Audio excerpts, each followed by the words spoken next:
Hola, ¿qué tal? ¿Cómo les va? Hoy vamos a hablar de una parte interesantísima de la filosofía.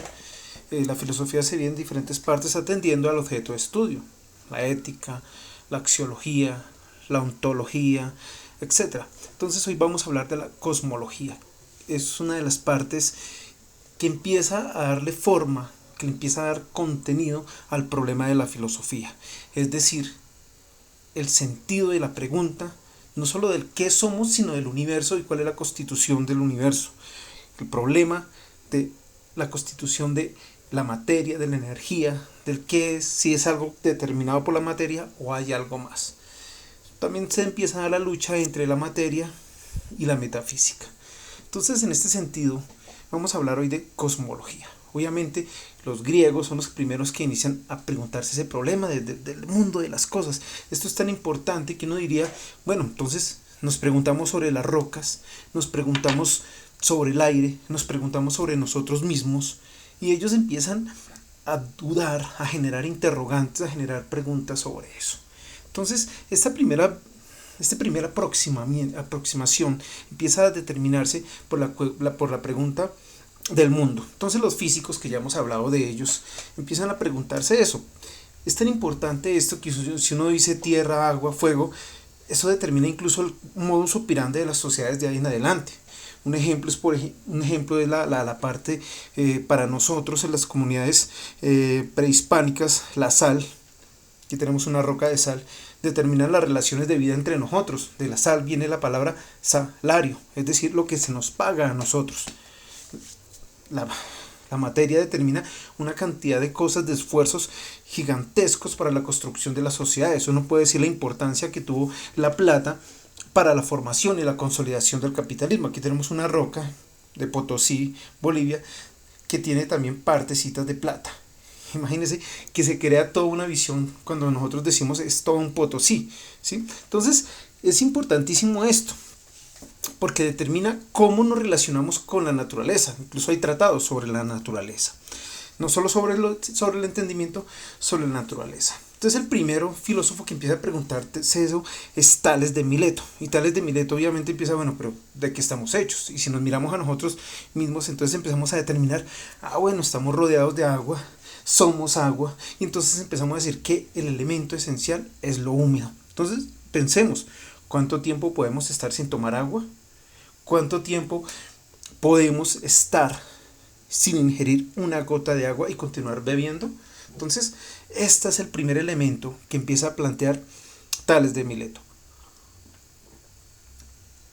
La cuestión del agua.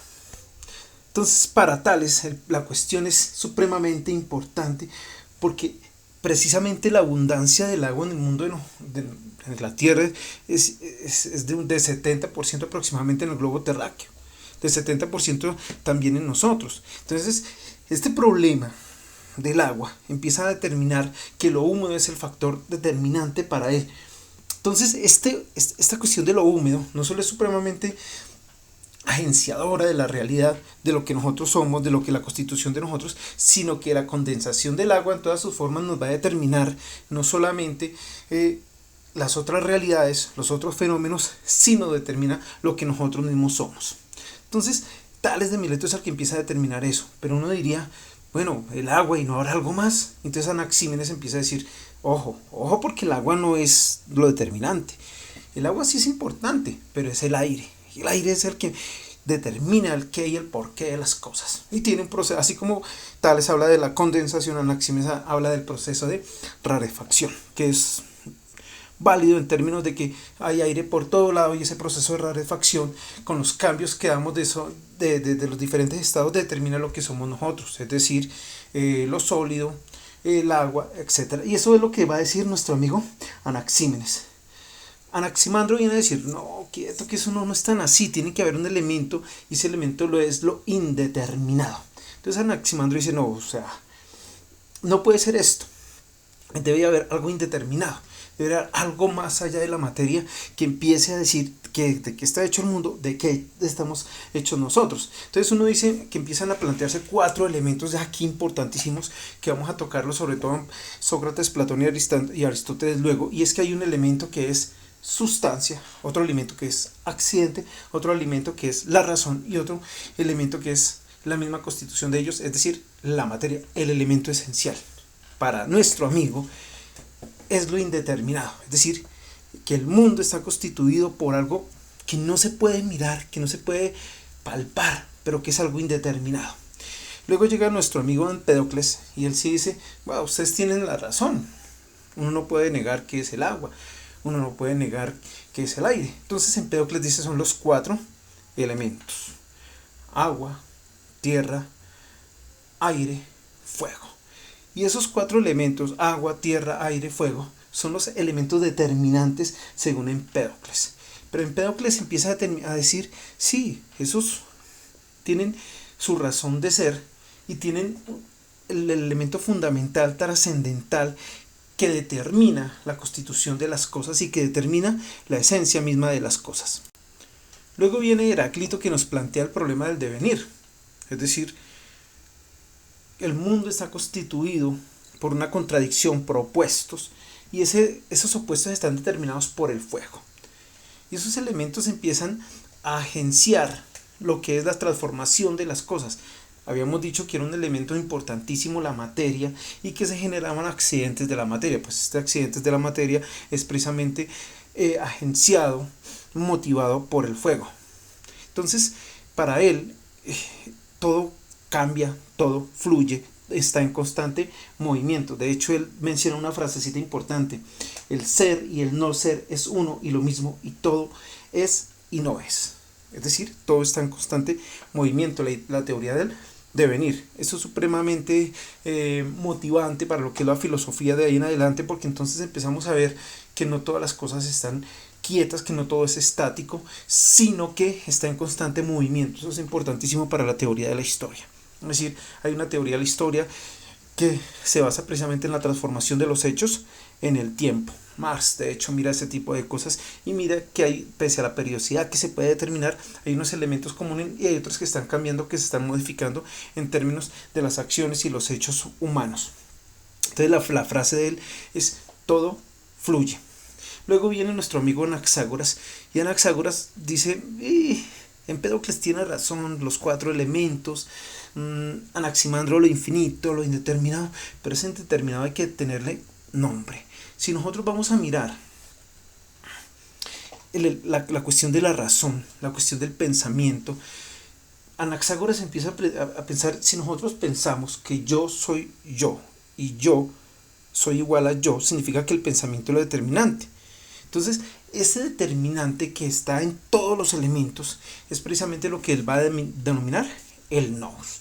Y ese nous es precisamente determinado por la cuestión trascendental de que estamos ahí, de que pensamos y que esa es la realidad que nosotros tenemos. De ahí entonces él parte para otro elemento que son las homeomerías. Entonces, las homeomerías son trascendentales en la filosofía porque empieza a determinar el problema entre la unidad y el todo, lo particular y lo universal. Es decir, nosotros decimos que tiene que haber una semejanza, pero también una igualdad entre las partes y el todo.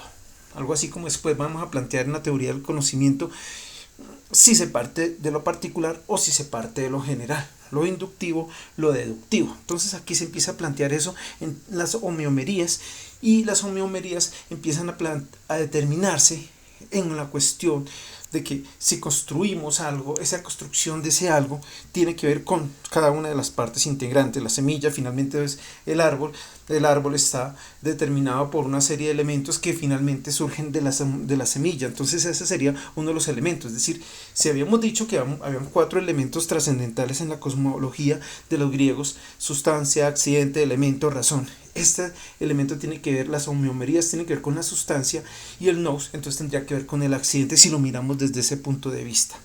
Luego viene Demócrito. Demócrito parte de que, bueno, si el mundo está constituido por materia, entonces esa materia va a tener un nombre, y ese nombre lo vamos a llamar los átomos. El mundo está constituido a partir de pequeñas partículas que determinamos que están en todo lado y que es el mundo de los átomos. Es decir, uno va mirando que la ciencia, la técnica hoy en el mundo de una u otra manera parte de ese elemento de allá que estaban pensando ellos, cómo mirar el mundo, cómo mirar las cosas. Y si nosotros decimos entonces qué son los haces de luz, qué es la materia, qué es todo esto, qué es el movimiento, es decir, los problemas que se ven en física, en términos de materia, movimiento, energía, entonces vemos que los griegos fueron los que primeros en empezar a plantear esta serie de cuestiones, esta serie de elementos, y nuestro amigo Demócrito es uno de ellos.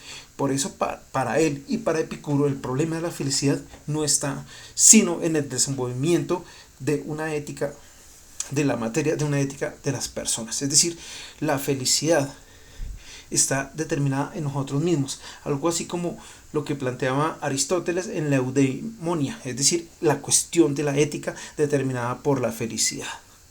Entonces, Demócrito, lo mismo que Epicuro, es decir, ellos van a decir, bueno, la felicidad tiene que estar necesariamente unida a la cuestión de cómo estamos en el mundo, cómo estamos nosotros ahí.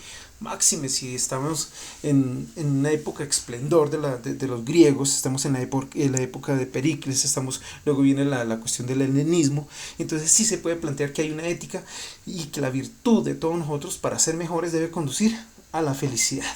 Entonces ahí viene, si aquí nosotros nos planteamos la sustancia, los átomos, la razón entonces tendría que ver con la virtud. Esto es supremamente importante. Pitágoras va a plantear que la esencia del mundo son los números. Hay un número universal que es el 1 y la unión, por ejemplo, la unión del 2 y el 3 que es el 5 sería como la relación del matrimonio, el símbolo del matrimonio, el 5. Entonces todo está determinado por puntos y que esos puntos son determinables por números.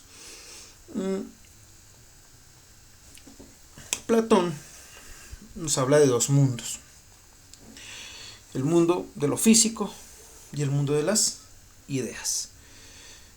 El mundo de las ideas es el topos urano, que es donde está lo infinito, lo perfecto, y el mundo de lo físico, que es contingente, que tiene cambios y que no es fundamental, que no es determinante, porque todo está en el mundo de las ideas.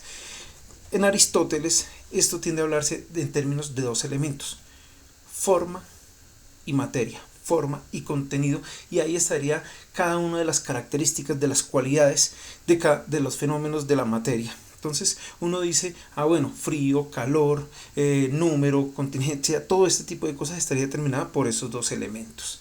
En nuestra próxima sesión vamos a profundizar en estos dos últimos autores para mirar la importancia de esto. Pero volvamos un poquito a el agua, volvamos un poquito al fuego, volvamos también al aire y volvamos a la tierra. Todas las culturas nuestras han fabricado precisamente sus cosmogonías o sus teogonías a partir de ello. Cuando decimos cosmogonía es el origen del mundo a partir de la materia, y teogonía el origen del mundo a partir de uno o varios dioses, pero que están implicados en eso que es los cuatro elementos. Entonces hoy la gran reflexión que nosotros tenemos es que en las sociedades contemporáneas, en las sociedades del siglo XX y XXI, empezamos nuevamente a mirar eso, es decir, un equilibrio, una sostenibilidad entre el hombre y la naturaleza. En el siglo XVIII se hablaba de un dominio sobre la naturaleza, pero entonces otros tipos de sociedades nos decían, no, es que tiene que haber un equilibrio sobre la naturaleza. Podemos tomar el agua, podemos tomar la tierra, podemos tomar el fuego, pero no podemos desequilibrar eso. ¿Qué está pasando hoy? Hay un desequilibrio en términos de la contaminación y en términos de los problemas ambientales que nosotros tenemos. Hay un desequilibrio en términos, si los griegos nos habían dicho los cuatro elementos, hay un desequilibrio entre la razón y la sinrazón. Hay un desequilibrio en los elementos, hay un desequilibrio en los accidentes que se provocan como consecuencia de eso. ¿Y qué pasa con la sustancia? Aristóteles planteaba que ese elemento de forma y contenido finalmente determinaba la sustancia. Y si la sustancia es el pensar y son acciones que nosotros determinamos, ¿qué ha pasado hoy en el mundo con eso? ¿Qué pasa con el desarrollo del capitalismo y el afán de lucro de unos pocos frente al mundo? ¿Qué pasa con las sociedades cuando son tan desiguales? Este es un planteamiento que ya desde la cosmología empieza a generar cualquier cantidad de interrogantes y cualquier cantidad de salidas que nosotros debemos pensar. Próxima sesión continuamos con este tipo de pensamientos y vamos a adentrarnos a Platón, Aristóteles, la cosmología en la Edad Media y el problema en la modernidad. Muchísimas gracias.